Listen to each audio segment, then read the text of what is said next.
কোরবানি এবং আকিকা একসঙ্গে দেওয়া যাবে কিনা, ইটস ভেরি ইম্পর্টেন্ট কোশ্চেন। কোরবানির সময় আসলে আমাদের মনে এই প্রশ্নটি খুব বেশি ঘুরপাক খেতে থাকে। সো আপনাকে সর্বপ্রথম জানতে হবে কোরবানি এবং আকিকা দুইটা ভিন্ন বিষয়।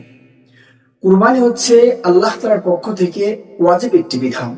যদি কোনো ব্যক্তি ইচ্ছাকৃতভাবে কোরবানি ছেড়ে দেয়, কোরবানির বিধান পালন না করে, কঠিন কিয়ামতের ময়দানে অবশ্যই তাকে রব্বে কারীমের দরবারে জবাবদিহি করতে হবে। এবং নবী সাল্লাল্লাহু আলাইহি ওয়াসাল্লাম বলেছেন, মান ওয়াজাদা সাআতান ফালাম ইউদহ ফালা ইয়াকরাবান্না মুসাল্লানা। যে ব্যক্তি সামর্থ্য থাকার পরও কোরবানি না করবে, সে যেন ঈদগাহের নিকটেও না আসে। সো এই ছোট্ট কথা থেকে আমরা বুঝতে পারি কোরবানি ইজ ভেরি ইম্পর্টেন্ট। কোরবানি অনেক গুরুত্বপূর্ণ একটি বিষয়। এবার আসুন আকিকা সম্পর্কে যাও। আকিকা হচ্ছে, এটা ফরজও কোনো বিধান নয়, আবার ওয়াজিব কোনো বিধানও নয়। সো এটা হচ্ছে নবীজি সাল্লাল্লাহু আলাইহি ওয়াসাল্লামের একটি সুন্নাহ।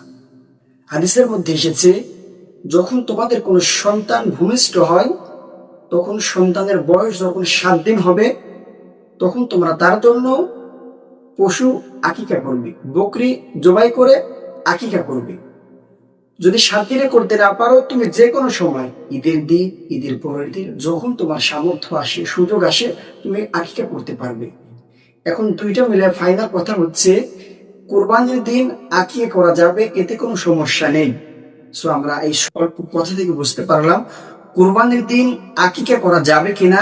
আমাদের ভিতরে যে বিভিন্ন রকম মতভেদ রয়েছে, বিভিন্ন রকম কথা রয়েছে, সব কথার সারমর্ম হচ্ছে কোরবানির দিন কোরবানির অংশের মধ্যে আকিকা করা যাবে।